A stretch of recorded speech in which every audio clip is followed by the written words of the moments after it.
Hi hello guys, welcome back to my channel. ಎಲ್ಲರಿಗೂ ನಮಸ್ಕಾರ. ಹೇಗಿದ್ದೀರಾ ಎಲ್ಲರೂ? ಹೋಪ್ ಎಲ್ಲ ಚೆನ್ನಾಗಿದ್ದೀರಾ ಅಂತ ಅಂದ್ಕೊಳ್ತೀನಿ. ನಾನು ಕೂಡ ಅಷ್ಟೇ ತುಂಬಾ ಚೆನ್ನಾಗಿದ್ದೀನಿ ಗಾಯ್ಸ್. ನಾನು ಮಧ್ಯಾಹ್ನದಿಂದ ವ್ಲಾಗ್ನ ಸ್ಟಾರ್ಟ್ ಮಾಡ್ಕೊಂಡಿದ್ದೀನಿ.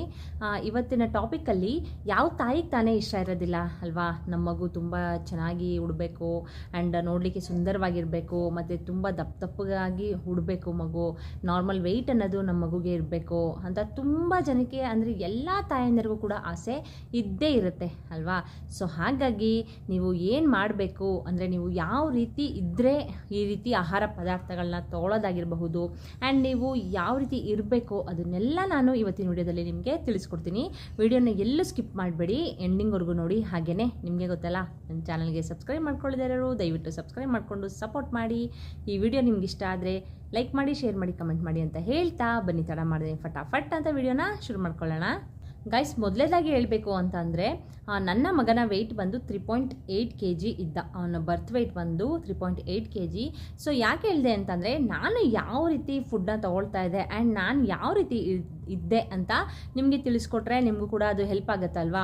ಈಗ ನಾನು ಯಾವ್ಯಾವ ರೀತಿ ಫುಡ್ನ ತೊಗೊಳ್ತಾ ಇದ್ದೆ ಅಂತ ಹೇಳಿದ್ರೆ, ನೀವು ಅದೇ ರೀತಿ ಫಾಲೋ ಮಾಡ್ಕೊಂಡು ಬಂದರೆ ಆರಾಮಾಗಿ ನಿಮ್ಮ ಮಗುವಿನ ವೆಯ್ಟ್ ತುಂಬ ಬೇಗನೆ ಜಾಸ್ತಿ ಆಗುತ್ತೆ. ಅಂದರೆ ತುಂಬ ಒಬ್ಬೊಬ್ರಿಗೆ ಏನಾಗುತ್ತೆ ಅಂದರೆ ಗಾಯ್ಸ್, ಮಗು ವೆಯ್ಟ್ ಕಮ್ಮಿ ಇದೆ ಅಂತ ಮಗು ಹುಟ್ಟಿದ ತಕ್ಷಣವೇ ತಾಯಂದಿರ ಕೈಲಿ ಕೊಡೋದಿಲ್ಲ, ತೊಗೊಂಡೋಗಿ ICU ಇಡ್ತಾರೆ, ಆ ಥರ ಎಲ್ಲ ಮಾಡ್ತಾರೆ. ಸೊ ಎಷ್ಟು ಫೀಲ್ ಆಗುತ್ತಲ್ವಾ? ಮಗು ವೆಯ್ಟ್ ಇಲ್ಲ, ಈಗ ಹುಟ್ಟಿದ ತಕ್ಷಣ ನಮ್ಮ ಕೈಲಿ ಕೊಡಲಿಲ್ಲ ಅಂದರೆ ನಮ್ಗೆ ಎಷ್ಟು ಫೀಲ್ ಆಗುತ್ತಲ್ವಾ? ಸೊ ಹಾಗಾಗಿ ನೀವು ತಪ್ಪುಗಳನ್ನ, ಅಂದರೆ ಈ ರೀತಿ ತಪ್ಪನ್ನ ನೀವು ಮಾಡೋದ್ರಿಂದ ನಿಜವಾಗ್ಲೂ ನಿಮ್ಮ ಮಗುವಿನ ಬೆಳವಣಿಗೆ ಅಂತೂ ಆಗೋದಿಲ್ಲ, ಸರಿನಾ? ಸೊ ನೀವು ಯಾವ್ಯಾವ ರೀತಿ ತಪ್ಪುಗಳನ್ನ ಮಾಡಬಾರ್ದು ಆ್ಯಂಡ್ ಏನೆಲ್ಲ ತೊಗೊಳ್ಬೇಕು ಫುಡ್ನ ಅಂತ ನಾನು ಇವತ್ತಿನ ವಿಡಿಯೋದಲ್ಲಿ ನಿಮಗೆ ತಿಳಿಸ್ಕೊಡ್ತಾ ಹೋಗ್ತೀನಿ. ಮೊದಲೇದಾಗಿ ಗೈಸ್, ನಾವು ಏನು ಊಟನ ತೊಗೊಳ್ಬೇಕು ಜಾಸ್ತಿ ಅಂತ ನೀವು ಕೇಳೋದಾದರೆ, ಈಗ ಪ್ರೋಟೀನ್ಸ್ ಹೈ ಪ್ರೋಟೀನ್ಸ್ ರಿಚ್ ಆಗಿರೋದು ನೀವು ಫುಡ್ನ ತೊಗೊಳ್ಬೇಕಾಗತ್ತೆ. ಈಗ ಪ್ರೋಟೀನ್ಸ್ ಯಾವುದ್ರಲ್ಲಪ್ಪ ಸಿಗುತ್ತೆ ನಮಗೆ ಜಾಸ್ತಿ ಅಂತ ನೀವು ಕೇಳೋದಾದರೆ, ಈಗ ಕಾಳುಗಳು, ಆಯಿತಾ? ಎಲ್ಲ ಕಾಳನ್ನು ನೀವು ತೊಗೊಂಡು ಮೊಳಕೆ ಕಟ್ಟಿ, ಆ ಮೊಳಕೆ ಕಾಳಲ್ಲಿ ಸಿಗುವಂಥ ಪ್ರೋಟೀನ್ಸು ತುಂಬಾ ರಿಚ್ ಆಗಿರುತ್ತೆ, ಆಯಿತಾ? ರಿಚ್ ಪ್ರೋಟೀನ್ಸ್ ಸಿಗೋದು ಮೊಳಕೆ ಕಾಳಲ್ಲಿ. ಸೊ ಹಾಗಾಗಿ ನೀವು ಒಂದು ವೀಕ್ಲಿ 2 times ಇಲ್ಲ 3 times ಇಲ್ಲ 4 times ನೀವು ಆರಾಮಾಗಿ ಮೊಳಕೆ ಕಾಳನ್ನ ತೊಗೊಳ್ಬೋದು. ಅದು ತುಂಬಾ ನಿಮ್ಮ ಮಗುವಿಗೆ ಸ್ಟ್ರೆಂತನ್ನು ಜಾಸ್ತಿ ಕೊಡುತ್ತೆ ಆ್ಯಂಡ್ ನಿಮ್ಮ ಮಗುವಿನ ವೆಯ್ಟ್ ಗೇನನ್ನು ಅದು ಜಾಸ್ತಿ ಮಾಡುತ್ತೆ. ಸೊ ಹಾಗಾಗಿ ಯಾರು ಕೂಡ ಮೊಳಕೆ ಕಾಳನ್ನ ಮಿಸ್ ಮಾಡಲಿಕ್ಕೆ ಹೋಗ್ಬಿಡಿ. ಎಲ್ಲ ಥರ ಕಾಳುಗಳನ್ನ ತೊಗೊಂಡು ನೀವು ಮೊಳಕೆ ಬರೆಸಿ, ಸರಿನಾ? ಮೊಳಕೆ ಬರೆಸ್ಬಿಟ್ಟು ನೀವು ಆರಾಮಾಗಿ ಅದನ್ನು ತೊಗೊಳ್ಳಿ. ಇನ್ನು ನೆಕ್ಸ್ಟ್ ನೋಡೋದಾದರೆ ಡೈರಿ ಪ್ರಾಡಕ್ಟ್ಸಲ್ಲಿ ಯಾವುದಿದಪ್ಪ ಬರುತ್ತೆ, ಈ ಮಿಲ್ಕ್ನ ನೀವು ಕಂಪಲ್ಸರಿ, ಒಬ್ಬೊಬ್ರು ಏನು ಮಾಡ್ತಾರೆ ಅಂತ ಅಂದರೆ ಗಾಯ್ಸ್, ಮಿಲ್ಕ್ನ ಕುಡಿಯೋದೇ ಇಲ್ಲ, ಅದು ನೋಡಿದ್ರೆ ಏನೋ ಒಂಥರ ಇಷ್ಟ ಆಗ್ತಲ್ಲ ಅಂದ್ಕೊಂಡು ಕುಡಿಯೋದೆಲ್ಲ. ಆ ರೀತಿ ತಪ್ಪನ್ನ ಮಾಡೋಕ್ಕೆ ಹೋಗಬೇಡಿ. ನೀವು ಮಿಲ್ಕ್ನ ಬೆಳಿಗ್ಗೆ 1 ಗ್ಲಾಸು ಸಂಜೆ 1 ಗ್ಲಾಸ್ನ ನೀವು ತೊಗೊಳೋದ್ರಿಂದ ಅದರಲ್ಲಿ ಜಾಸ್ತಿ ಕ್ಯಾಲ್ಶಿಯಂ ಇರುತ್ತೆ ಅಲ್ವಾ? ಡೈರಿ ಪ್ರಾಡಕ್ಟ್ಸಲ್ಲಿ ಕ್ಯಾಲ್ಶಿಯಂ ಜಾಸ್ತಿ ಇರೋದ್ರಿಂದ ನಿಮ್ಮ ಮಗುವಿನ ಬೋನ್ ಸ್ಟ್ರೆಂತನ್ನು ಜಾಸ್ತಿ ಮಾಡುತ್ತೆ ಅದು, ಸರಿನಾ? ಅದ್ರ ಜೊತೆಗೆ ನಿಮಗೂ ಕೂಡ ಅದು ತುಂಬಾ ಒಳ್ಳೆಯದು. ನಿಮ್ಮ ಮಗುವಿನ ವೆಯ್ಟ್ ಗೇನ್ ಕೂಡ ಅದರಲ್ಲಿ ಜಾಸ್ತಿ ಆಗುತ್ತೆ. ಇನ್ನೊಂದು ಡೈರಿ ಪ್ರಾಡಕ್ಟ್ಸಲ್ಲಿ ಬಂದು ನೀವು ಚೀಸ್ ತೊಗೊಳ್ಬೋದು, ಬಟರ್ ಮಿಲ್ಕ್ ತೊಗೊಳ್ಬೋದು. ಈ ಥರ ಎಲ್ಲ ನೀವು ಡೈರಿ ಪ್ರಾಡಕ್ಟ್ಸ್ನ ತೊಗೊಳ್ತಾ ಬಂದರೆ ಅದರಲ್ಲಿ ನಿಮ್ಮ ಮಗುವಿನ ವೆಯ್ಟ್ ಗೇನ್ ನಿಜವಾಗ್ಲೂ ಖಂಡಿತವಾಗ್ಲೂ ಜಾಸ್ತಿ ಆಗೇ ಆಗುತ್ತೆ, ಸರಿನಾ? ಇನ್ನು ನೆಕ್ಸ್ಟ್ ನೋಡೋದಾದರೆ, ವಿಟಮಿನ್ ಸಿ ಜಾಸ್ತಿ ಇರೋ ಫ್ರೂಟ್ಸ್ಗಳನ್ನ ನೀವು ತೊಗೊಳ್ಬೇಕಾಗತ್ತೆ. ಈಗ ವಿಟಮಿನ್ ಸಿ ಜಾಸ್ತಿ ಇರೋ ಫ್ರೂಟ್ಸು ನಿಮಗೆ ಯಾವ್ದ್ಯಾವುದು ಅಲ್ವಾ? ಆರೆಂಜು, ಮೂಸಂಬಿ ತೊಗೊಳ್ಳಿ, ಮತ್ತು ದಾಳಿಂಬೆನ ತೊಗೊಳ್ಳಿ.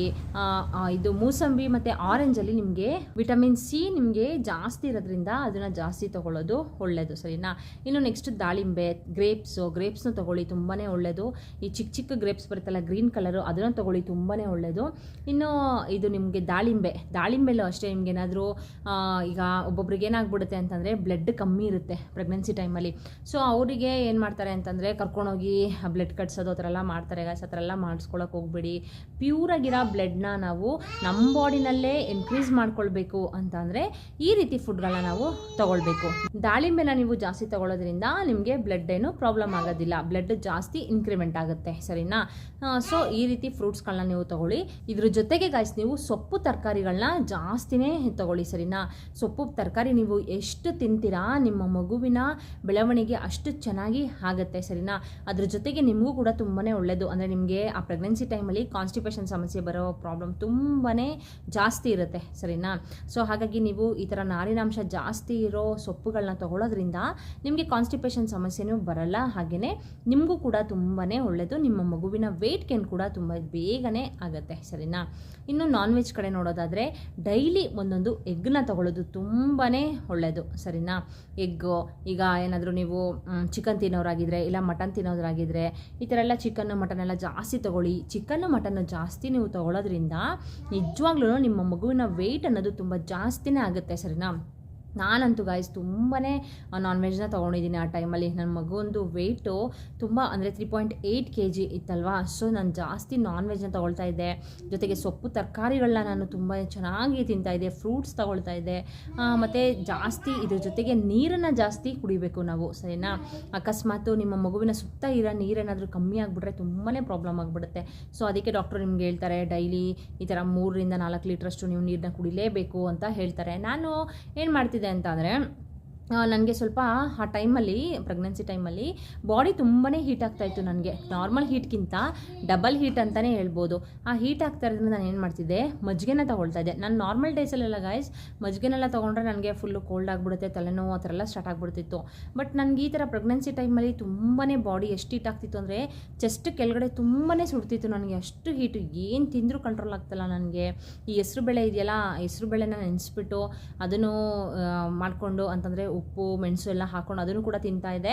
ಲೈಟಾಗಿ ಮೆಣಸನ್ನ ಹಾಕ್ಕೊಳ್ತಿದ್ದೆ, ಜಾಸ್ತಿ ಹಾಕ್ಕೊಳ್ತಾ ಇರಲಿಲ್ಲ. ಅದೆಲ್ಲ ಹಾಕ್ಕೊಂಡು ತಿಂತಾಯಿದ್ದೆ, ಸೌತೆಕಾಯಿನ ಮಿಕ್ಸ್ ಮಾಡ್ಕೊಂಡು ತಿನ್ನೋದು, ಅದ್ರ ಜೊತೆಗೆ ಎಲ್ಲನೂ ಮಾಡ್ತಿದ್ದೆ. ಅಂದರೂ ಕೂಡ ನನಗೆ ಕಂಟ್ರೋಲ್ ಆಗ್ತಿರಲಿಲ್ಲ. ಅದ್ರ ಜೊತೆಗೆ ನಾನು ಒಂದು 4 ಗ್ಲಾಸ್ ಅಷ್ಟು ಮಜ್ಜಿಗೆನ ಮಾಡ್ಕೊಳ್ತಾ ಇದ್ದೆ, ತುಂಬ ತೆಳುವಾಗಿ ಮಜ್ಜಿಗೆನ ಮಾಡಿಕೊಂಡು. ಅದು 4 ಗ್ಲಾಸ್ ಆಯಿತಾ. ಆ 4 ಗ್ಲಾಸು ಪ್ಲಸ್ ಬೆಳಿಗ್ಗೆ ತಿಂಡಿ ತಿಂದ ತಕ್ಷಣ 1 ಗ್ಲಾಸು, ಈ ಥರ ಹೋಗ್ತಾ ಬರ್ತಾ ನಾನು 20 ಗ್ಲಾಸ್ ನೀರನ್ನ ಕುಡಿತಾ ಇದ್ದೆ ಡೈಲಿ. ಒಂದು ದಿನಕ್ಕೆ ಅದು 4 ಗ್ಲಾಸ್ ಮಜ್ಜಿಗೆನೂ ಸೇರಿಸಿ ನಾನು 20 ಗ್ಲಾಸ್ ಅಷ್ಟು ನಾನು ತೊಗೊಳ್ತಾ ಇದ್ದೆ, ಸರಿನಾ. ಸೊ ಹಾಗಾಗಿ ನೀರನ್ನ ಚೆನ್ನಾಗಿ ತೊಗೊಳ್ಳಿ. ಇನ್ನು ನಾನ್ ವೆಜ್ ಕಡೆ ಬರೋದಾದರೆ ನಿಮಗೆ ಆರಾಮಾಗಿ ಚಿಕನ್ನು ಮಟನ್ ಎಲ್ಲ ತುಂಬ ಚೆನ್ನಾಗಿ ತಿನ್ನಿ, ನಿಮ್ಮ ಮಗುವಿನ ವೆಯ್ಟ್ಗೇನು ತುಂಬ ಬೇಗನೆ ಆಗುತ್ತೆ, ಸರಿನಾ. ಇದ್ರ ಜೊತೆಗೆ ಫಿಶ್ ಅಂತೂ ನೀವು ಕಂಪಲ್ಸರಿಯಾಗಿ ತಿನ್ನಲೇಬೇಕಾಗುತ್ತೆ ಗಾಯ್ಸ್. ಯಾಕಪ್ಪ ಅಂತಂದರೆ ಫಿಶಲ್ಲಿ ಒಮೆಗಾ 3 ಫ್ಯಾಟಿ ಆಸಿಡ್ಸ್ ಜಾಸ್ತಿ ಇರೋದ್ರಿಂದ ನಿಮ್ಮ ಮಗುವಿಗೆ ಬ್ರೈನ್ ಡೆವಲಪ್ಮೆಂಟ್ಗೆ ಅದು ತುಂಬಾ ಹೆಲ್ಪ್ಫುಲ್ ಆಗಿದೆ, ಸರಿನಾ. ಬ್ರೈನ್ ಡೆವಲಪ್ಮೆಂಟ್ ಬೇಗ ಜಾಸ್ತಿ ಆಗುತ್ತೆ, ಜೊತೆಗೆ ಅದು ನಿಮ್ಮ ಮಗುವಿನ ಫಿಶ್ಶು ವೆಯ್ಟ್ ಕೂಡ ತುಂಬ ಬೇಗನೆ ಇನ್ಕ್ರಿಮೆಂಟ್ ಮಾಡುತ್ತೆ, ಸರಿನಾ. ಸೊ ಹಾಗಾಗಿ ನೀವು ಫಿಶ್ನ ತಗೊಳ್ಳೋದು ತುಂಬಾ ಒಳ್ಳೆಯದು. ಅದರಲ್ಲೂ ಗಾಯ್ಸ್ ಏನಪ್ಪ ಅಂತಂದರೆ ನೀವು ಲೇಕ್ ಫಿಶ್ನ ತೊಗೊಳ್ಳೋದು ತುಂಬಾ ಒಳ್ಳೆಯದು. ಸೀ ಫಿಶ್ ಎಲ್ಲ ತೊಗೊಳಕ್ಕೆ ಹೋಗ್ಬಿಡಿ, ಯಾಕಂದರೆ ಅದರಲ್ಲಿ ಮರ್ಕ್ಯುರಿ ಕಂಟೆಂಟ್ ಜಾಸ್ತಿ ಇರೋದ್ರಿಂದ ಸುಮ್ಮನೆ ನಿಮಗೆ ಒಳಗಡೆ ಬರ್ನಿಂಗ್ ಸೆನ್ಸೇಷನ್ ಜಾಸ್ತಿ ಆಗುತ್ತೆ, ಗ್ಯಾಸ್ಟ್ರಿಕ್ ಆಗೋದು ಆ ಥರ ಎಲ್ಲ ಆಗುತ್ತೆ. ಸೊ ಹಾಗಾಗಿ ನೀವು ಲೇಕ್ ಫಿಶ್ನ ತೊಗೊಳ್ಳೋದು ತುಂಬಾ ಒಳ್ಳೆಯದು. ಆ್ಯಂಡ್ ಇದ್ರ ಜೊತೆಗೆ ನೀವು ಡ್ರೈ ಫ್ರೂಟ್ಸ್ನ ನೀವು ಕಂಪಲ್ಸರಿ ನೀವು ತೊಗೊಳ್ಳೇಬೇಕಾಗುತ್ತೆ, ಸರಿನಾ. ಅದು ಹೀಟ್ ಆಗಿಬಿಡುತ್ತೆ ಒಬ್ಬೊಬ್ಬರಿಗೆ, ನನಗೂ ಕೂಡ ಹಾಗೆ ಆಗ್ತಾಯಿತ್ತು. ಅದನ್ನು ನೈಟು ನೆನೆಸ್ಬಿಟ್ಟು ಮಾರ್ನಿಂಗ್ ಎದ್ಬಿಟ್ಟು ತೊಗೊಳ್ಳಿ, ಸರಿನಾ. ಅದನ್ನೆಲ್ಲ ಫುಲ್ಲು ನೆನೆಸಿದಾಗ ನಿಮಗೆ ಅದು ಅಷ್ಟು ಹೀಟು ಬರೋದಿಲ್ಲ. ಸೊ ಹಾಗಾಗಿ ನೈಟ್ ಅದನ್ನು ನೆನೆಸ್ಬಿಟ್ಟು ಮಾರ್ನಿಂಗ್ ಎದ್ಬಿಟ್ಟು ಅದನ್ನು ಈಗ ತಿಂಡಿ ಜೊತೆ ನೀವು ಆರಾಮಾಗಿ ತೊಗೊಳ್ತಾ ಹೋಗ್ಬೋದು. ಅದರಲ್ಲೂ ಗಾಯ್ಸ್ ನೀವು ವಾಲ್ನಟ್ಸ್ ಇದೆಯಲ್ಲ, ವಾಲ್ನಟ್ಸ್ ಅಂತೂ ಕಂಪಲ್ಸರಿಯಾಗಿ ತೊಗೊಳ್ಳಿ. ಯಾಕಂದರೆ ಅದು ನೋಡಿದ್ದೀರಾ ಅಲ್ವಾ, ಆ ವಾಲ್ನಟ್ಸು ಅದು ಬ್ರೇನ್ ಥರನೇ ಇದೆ ನೋಡೋದಕ್ಕೆ ಅಲ್ವಾ. ಒಂದೊಂದು ಹೇಳುತ್ತೆ ಗಾಯ್ಸ್ ನಮಗೆ, ಒಂದೊಂದು ಪದಾರ್ಥನೂ ಅಷ್ಟೇ, ಒಂದೊಂದು ವಸ್ತುನೂ ಅಷ್ಟೇ, ಈ ಥರ ನನ್ನಿಂದ ನಿನಗೆ ಈ ಥರ ಹೆಲ್ಪ್ ಆಗುತ್ತೆ, ಇದನ್ನು ನೀನು ತಿನ್ನು ಅಂತ ಒಂದೊಂದು ಹೇಳುತ್ತೆ. ಈಗ ನೋಡಿ ನಟ್ಸಲ್ಲಿ ಅಂದರೆ ವಾಲ್ನಟ್ಸಲ್ಲಿ ನಿಮಗೆ ಅಲ್ಲಿ ಬ್ರೈನ್ ಥರನೇ ಇದೆ ಅಲ್ವಾ. ಸೊ ಅದು ನಿಮ್ಮ ಮಗುವಿನ ಬ್ರೈನ್ ಡೆವಲಪ್ಮೆಂಟ್ಗೆ ಅದು ತುಂಬಾ ಒಳ್ಳೆಯದು. ಸೊ ಹಾಗಾಗಿ ಅದನ್ನು ಮಿಸ್ ಮಾಡಲಿಕ್ಕೆ ಹೋಗ್ಬೇಡಿ. ಇನ್ನು ಗೋಡಂಬಿ ಬಾದಾಮಿ ಅಂತೂ ಕಂಪಲ್ಸರಿ ನೀವು ತೊಗೊಳ್ಳೇಬೇಕಾಗುತ್ತೆ, ನಿಮಗೂ ಕೂಡ ಸ್ಟ್ರೆಂತ್ ಸಿಗುತ್ತೆ. ಆ್ಯಂಡ್ ನಿಮ್ಮ ಮಗುವಿಗೆ ಬ್ರೈನ್ ಡೆವಲಪ್ಮೆಂಟ್ ಜೊತೆಗೆ ಬೋನ್ ಸ್ಟ್ರೆಂತ್ ಕೂಡ ಈ ಡ್ರೈ ಫ್ರೂಟ್ಸಿಂದ ನಿಜವಾಗ್ಲೂ ತುಂಬಾ ಜಾಸ್ತಿ ಆಗುತ್ತೆ, ಸರಿನಾ. ಸೊ ಇಷ್ಟು ಫುಡ್ ಕಡೆ ಆಯ್ತಪ್ಪ. ಇನ್ನು ನೆಕ್ಸ್ಟ್ ಏನಪ್ಪ ಅಂತ ಅಂದರೆ, ಇದು ಎಲ್ಲದ್ರ ಜೊತೆಗೆ ಗಾಯ್ಸ್ ನೀವು ಈ ಫುಡ್ಡನ್ನ ತಿಂತೀರಾ ಅಲ್ವಾ, ಇದ್ರ ಜೊತೆಗೆ ನೀವು ನಿಮ್ಮ ಮೈಂಡನ್ನ, ಸರಿನಾ, ನಿಮ್ಮ ಮೈಂಡ್ನ ನೀವು ಯಾವ ರೀತಿ ಪಾಸಿಟಿವ್ ಆಗಿ ಥಿಂಕ್ ಮಾಡ್ತೀರಾ ಅದೇ ರೀತಿ ನಿಮ್ಮ ಮಗು ಕೂಡ ಉಡುತ್ತೆ, ಸರಿನಾ. ಸೊ ನೀವು ನೆಗೆಟಿವ್ ಆಗಿ ಥಿಂಕ್ ಮಾಡಿದ್ರೆ ನಿಮ್ಮ ಮಗು ಕೂಡ ಅದೇ ರೀತಿ ನೆಗೆಟಿವ್ ಆಗಿ ಥಿಂಕ್ ಮಾಡುತ್ತೆ ಅಂತ ಹೇಳ್ತಾರೆ. ಆದಷ್ಟು ನೀವು ಪಾಸಿಟಿವ್ ಆಗಿರಿ ಆ ಟೈಮಲ್ಲಿ, ಆದಷ್ಟು ಮ್ಯೂಸಿಕ್ಗಳನ್ನ ಕೇಳಿ, ಬುಕ್ಸ್ಗಳನ್ನ ಓದಿ ಆರಾಮಾಗಿ. ನಿಮಗೆ ಬೇಜಾರಾಗ್ತಿದೆಯಾ, ನಿಮ್ಗೆ ಯಾರು ತುಂಬ ಇಷ್ಟ ಅವ್ರ ಜೊತೆ ನೀವು ಮಾತಾಡಿ, ಆ ಥರ ಎಲ್ಲ ನೀವು ಮಾಡೋದ್ರಿಂದ ತುಂಬಾ ಒಳ್ಳೆಯದು ಗಾಯ್ಸ್, ಆಯಿತಾ. ಈ ಥರ ಅಂತಂದರೆ ಆರಾಮಾಗಿ ಸುಮ್ಮನೆ ಹೋಗಿ ಏನೋ ಒಂಥರ ಲೇಸಿನೆಸ್ ಥರ ಕೂತ್ಕೊಳ್ಳೋದು ಆ ಥರ ಎಲ್ಲ ಮಾಡಬೇಡಿ. ಆ್ಯಕ್ಟಿವ್ ಆಗಿರಿ, ಆ ಟೈಮಲ್ಲಿ ತುಂಬ ನೀವು ಎಷ್ಟು ಆ್ಯಕ್ಟಿವ್ ಆಗಿರ್ತೀರಾ ನಿಮ್ಮ ಮಗು ಕೂಡ ಅಷ್ಟೇ ಆ್ಯಕ್ಟಿವ್ ಆಗಿ ಬೆಳೆಯುತ್ತೆ. ಸೊ ಏನೋ ಒಂಥರ ಮೂಡಿಲ್ಲರೋ ಥರ ಕೂತ್ಕೊಳ್ಳೋದು ಆ ಥರ ಎಲ್ಲ ತಪ್ಪನ್ನ ಮಾಡೋಕ್ಕೆ ಹೋಗಬೇಡಿ. ಹಾಗೇನೇ ಗೈಸ್ ಇದ್ರ ಜೊತೆಗೆ ಏನಪ್ಪ ಅಂತಂದರೆ ಒಂದು ಟಿಪ್ಸ್ನ ಕೊಡ್ತೀನಿ ನಿಮಗೆ. ಈಗ ನಿಮಗೆ ಒಂದು 2 ಮಂತ್ಸ್ 1.5 ಮಂತ್ಸ್ 3 ಮಂತ್ಸ್ ಅವಾಗೆಲ್ಲ ನಿಮಗೆ ಹೊಟ್ಟೆ ನೋವು ಬರ್ತಾ ಇರುತ್ತೆ. ಮಧ್ಯನೂ ಕೂಡ ಅಷ್ಟೇ, ಒಂದು 5 ಮಂತ್ಸ್ ಕಂಪ್ಲೀಟ್ ಆದಮೇಲೆ 6 ಮಂತ್ಸು ಹೊಟ್ಟೆ ನೋವು ಬರ್ತಾ ಇರುತ್ತೆ. ಸರಿನಾ? ಯಾಕೆ ಹೊಟ್ಟೆ ನೋವು ಬರುತ್ತೆ ಅಂತ ಹೇಳೋದಾದರೆ, ಈಗ ಪೀರಿಯಡ್ಸ್ ಆಗಿಬಿಡ್ತೀವಿ ನೋಡಿ, ಅದೇ ರೀತಿ ಹೊಟ್ಟೆ ನೋವು ಬರುತ್ತೆ. ಅಂದರೆ ಜಾಸ್ತಿ ಬರಲ್ಲ, ಸ್ವಲ್ಪ ಸ್ವಲ್ಪ ಬರ್ತಾ ಇರುತ್ತೆ. ಯಾಕೆ ಆ ಥರ ಬರುತ್ತೆ ಅಂತಂದರೆ ನಿಮ್ಮ ಮಗು ಎಕ್ಸ್ಟೆಂಡ್ ಆಗ್ತಾ ನಿಮ್ಮ ಸ್ಟಮಕ್ ಕೂಡ ಎಕ್ಸ್ಟೆಂಡ್ ಆಗ್ತಾ ಇರುತ್ತೆ. ಸೊ ಹಾಗಾಗಿ ನಿಮಗೆ ಹೊಟ್ಟೆ ನೋವು ಬರುತ್ತೆ. ಆವಾಗ ನೀವೇನು ಮಾಡಬೇಕು ಅಂತಂದರೆ, ಈ ಕೈಯೆಣ್ಣೆ ಬರುತ್ತೆ ನೋಡಿ, ಆ ಕೈಯೆಣ್ಣೆನ ನಿಮ್ಮ ಹೊಟ್ಟೆ ಮೇಲೆ ನೀಟಾಗಿ ನಿಧಾನಕ್ಕೆ ಮಸಾಜ್ನ ಮಾಡ್ಕೊಳ್ಳಿ. ಸರಿನಾ? ಹಾಗೆಯೇ ಒಕ್ಳಿಗೂ ಅಷ್ಟೇ 1-2 ಡ್ರಾಪ್ಸ್ನ ಅದನ್ನು ಹಾಕಿಬಿಟ್ಟು ನಿಮ್ಮ ಒಕ್ಳಿಗೂ ಅಷ್ಟೇ ಚೆನ್ನಾಗಿ ನಿಧಾನಕ್ಕೆ ಮಸಾಜ್ನ ಮಾಡಬೇಕಾಗತ್ತೆ. ಜೊತೆಗೆ ನೀವು ನತ್ತಿಗೂ ಅಷ್ಟೇ ಆ ಕೈಯೆಣ್ಣೆನ ನೀವು ಹಾಕೋದ್ರಿಂದ ನಿಮಗೆ ತಂಪು ಕೂಡ ಆಗುತ್ತೆ. ಹೀಟ್ ಏನಾದರೂ ಆದರೆ ಅದು ಕೂಡ ಕಂಟ್ರೋಲ್ ಆಗುತ್ತೆ ನಿಮಗೆ. ಸರಿನಾ? ಸೊ ಹಾಗಾಗಿ ಹೊಟ್ಟೆ ನೋವೇನಾದರೂ ನಿಮಗೆ ಬಂತು ಅಂದ ತಕ್ಷಣ ನೀವು ಅದನ್ನು ಮಾಡ್ಕೊಳ್ಳೋದ್ರಿಂದ ಅದನ್ನು ಮಾಡಿದ್ಮೇಲೆ ನೀವು ಒಂದು 10 ಮಿನಿಟ್ಸ್ಗೆಲ್ಲ ನಿಮಗೆ ಆಟೋಮೆಟಿಕ್ ನಿಮಗೆ ಪೇಯ್ನ್ ಅನ್ನೋದು ಹೊಟ್ಟೆ ಹೋಗ್ಬಿಡುತ್ತೆ. ಪೇಯ್ನೇ ಇರೋದಿಲ್ಲ ನಿಮಗೆ. ಪ್ರತಿ ಸಲ ನೀವು ಹೊಟ್ಟೆ ನೋವು ಬಂದಾಗಲೂ ಕೂಡ ಆ ರೀತಿ ಮಾಡಿ. ಸರಿನಾ? ಸೊ ಗೈಸ್, ಆರಾಮಾಗಿ ನೀವು ಹೆಲ್ತನ್ನ ನೋಡ್ಕೊಳ್ಳಿ, ಒಳ್ಳೊಳ್ಳೆ ಫುಡ್ನ ತೊಗೊಳ್ಳಿ. ಈಗ ನಾನು ಹೇಳಿದ್ನಲ್ಲ ಆ ಥರ ಫುಡ್ಡೆಲ್ಲ ನೀವು ತಿಂತಾ ಬನ್ನಿ. ಜೊತೆಗೆ ಆದಷ್ಟು ಮೈಂಡನ್ನ ಪಾಸಿಟಿವ್ ಆಗಿ ಇಟ್ಕೊಳ್ಳಿ. ಸರಿನಾ? ಈಗ ನಾನು ಏನೇನು ಹೇಳಿದೆ ಎಲ್ಲ ಫುಡ್ಡನ್ನು ನೀವು ತೊಗೊಳ್ಳಿ. ಡೈಲಿ ಸ್ವಲ್ಪ ಸ್ವಲ್ಪ ಎಲ್ಲ ರೀತಿ ಫುಡ್ನು ನೀವು ತೊಗೊಳ್ಬೇಕಾಗುತ್ತೆ ಗೈಸ್. ಓಕೆನಾ? ಅಕಸ್ಮಾತ್ ನೀವು ವೆಜ್ ಆಗಿರೋರು ಇದ್ದರೆ, ವೆಜ್ ಏನಾದರೂ ನಾವು ನಾನ್ ವೆಜ್ ತಿನ್ನಲ್ಲಪ್ಪ ಅಂತನವರು ಹೆಚ್ಚಾಗಿ ನೀವು ತುಪ್ಪನ ನೀವು ತೊಗೊಳ್ಳಿ. ಈಗ ನಾರ್ಮಲಾಗಿ ನಾನ್ ವೆಜ್ ತಿಂತಾರಲ್ಲ ಅವರು ಕೂಡ ತುಪ್ಪನ ತೊಗೊಳ್ಬೋದು, ಏನೂ ಪ್ರಾಬ್ಲಮ್ ಇಲ್ಲ. ಅಕಸ್ಮಾತ್ ವೆಜ್ಜಪ್ಪ ನಾವು ಅಂತಂದರೆ ಆರಾಮಾಗಿ ನೀವು ಇದನ್ನು ತೊಗೊಳ್ಳಿ. ಅಂದರೆ ತುಪ್ಪ ಎಲ್ಲ ಜಾಸ್ತಿ ನೀವು ತೊಗೊಳ್ಳಿ. ಸೊಪ್ಪು ತರಕಾರಿಗಳನ್ನ ತಿನ್ನಿ, ತುಂಬಾ ಒಳ್ಳೆಯದು ಆ ಟೈಮಲ್ಲಿ. ಸರಿನಾ? ಸೊ ಈ ರೀತಿ ನೀವು ಮೇಂಟೈನ್ನ ಮಾಡ್ಕೊಂಡು ಬಂದುಬಿಟ್ರೆ ಗಾಯ್ಸ್, ನೀವು ನಿಜವಾಗ್ಲೂ ನಿಮ್ಮ ಮಗು ಎಷ್ಟು ಬೇಗನೆ ವೆಯ್ಟ್ ಗೇನ್ ಆಗುತ್ತೆ ಅಂತಂದರೆ ತುಂಬ ಬೇಗನೆ ವೆಯ್ಟ್ ಗೇನ್ ಆಗುತ್ತೆ. ಸರಿನಾ? ಜೊತೆಗೆ ನಿಮ್ಮ ಮಗು ಆ್ಯಕ್ಟಿವ್ ಆಗಿ ಕೂಡ ಇರುತ್ತೆ ಆ್ಯಂಡ್ ತುಂಬ ದಪ್ಪಗೂ ಕೂಡ ಉಡುತ್ತೆ.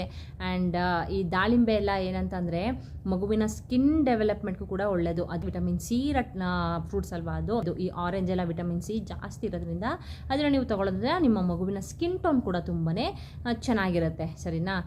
ಸುಂದರವಾಗಿ ತುಂಬ ದಪ್ಪಾಗಿ ಒಳ್ಳೆ ಸ್ಟ್ರೆಂತ್ ಆಗಿರೋ ಮಗು ನಿಮಗೆ ಉಡುತ್ತೆ. ಸೊ ಈ ರೀತಿ ಎಲ್ಲ ನೀವು ಫಾಲೋನ ಮಾಡ್ಕೊಳ್ಳಿ. ಓಕೆ ಗೈಸ್, ನೋಡಿದ್ರಲ್ಲ, ಈ ರೀತಿ ನೀವು ಫಾಲೋ ಮಾಡಿಕೊಂಡ್ರೆ ನಿಮ್ಮ ಮಗು ನಿಜವಾಗ್ಲೂ ಚೆನ್ನಾಗಿ ಉಡುತ್ತೆ. ಆರಾಮಾಗಿ ನಿಮ್ಮ ಪ್ರೆಗ್ನೆನ್ಸಿ ಜರ್ನಿನ ಇದ್ರ ಜೊತೆಗೆ ನೀವು ಎಂಜಾಯ್ ಮಾಡಬೇಕು. ಬೇರೆ ಯಾವುದಕ್ಕೂ ನೀವು ತಲೆ ಕೆಡಿಸ್ಕೊಳ್ಳೋಕೆ ಹೋಗಬಾರ್ದು. ಯಾರೇನೇ ಅಂದರೂ ನೀವು ತಲೆ ಕೆಡಿಸ್ಕೊಳ್ದೇ ಈ ಕಡೆ ಕಿವಿಲಿ ಕೇಳಿ ಈ ಕಡೆ ಕಿವಿಲಿ ಬಿಡ್ತಾ ಇರಬೇಕು ಸುಮ್ಮನೆ. ಆ ಟೈಮಲ್ಲಿ ಇನ್ನೊಂದು ಹೇಳ್ತೀನಿ ನಿಮಗೆ, ಆ ಪ್ರೆಗ್ನೆನ್ಸಿ ಟೈಮಲ್ಲಿ ಸುಮ್ಮನೆ ಹೊಟ್ಟೆ ಉರಿಸೋರು ಇರ್ತಾರೆ. ಸರಿನಾ? ಅದು ಹಾಗೇನೆ ಅಂತೆ ಗಾಯ್ಸ್. ಯಾಕೆ ಅಂತ ನನಗೂ ಗೊತ್ತಿಲ್ಲ, ಅದು ನಾನು ಕೇಳಿದವರೆಲ್ಲ ಹಾಗೆ ಹೇಳಿದ್ದು. ಯಾರಾದರೂ ಒಬ್ಬರು ನಮಗೆ ಹೊಟ್ಟೆ ಉರಿಸ್ತಾರಂತೆ ಅಂದರೆ ನಾವು ಇಷ್ಟಪಡೋರು. ಆ ಟೈಮಲ್ಲಿ ನಮಗೆ ತುಂಬಾ ಹೊಟ್ಟೆ ಉರಿಸೋರು ಇದ್ದೇ ಇರ್ತಾರಂತೆ. ಅಂದರೆ ಮನೇಲಿರೋರೇ, ಬೇರೆಯವರಂತೂ ಅಲ್ಲ. ಸರಿನಾ?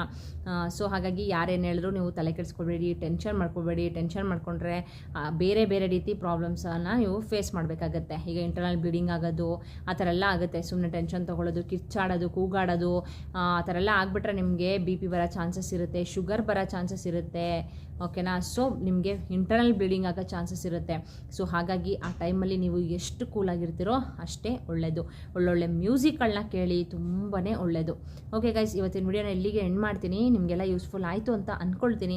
ಯೂಸ್ಫುಲ್ ಆಗಿದ್ದರೆ ನಿಮಗೆ ಗೊತ್ತಲ್ಲ, ಒಂದು ಲೈಕ್ ಕೊಡೋದನ್ನ ಮರಿಬೇಡಿ. ಹಾಗೆಯೇ ಸಬ್ಸ್ಕ್ರೈಬ್ ಮಾಡ್ಕೊಳ್ದಿರೋರು ದಯವಿಟ್ಟು ಸಬ್ಸ್ಕ್ರೈಬ್ ಮಾಡಿಕೊಂಡು ಸಪೋರ್ಟ್ ಮಾಡಿ ಅಂತ ಹೇಳ್ತಾ ನೆಕ್ಸ್ಟ್ ಹೊಸ ಇನ್ಫಾರ್ಮೇಷನ್ ವಿಡಿಯೋದೊಂದಿಗೆ ಸಿಗ್ತೀನಿ. ಅಲ್ಲಿವರೆಗೂ bye bye, see you, take care.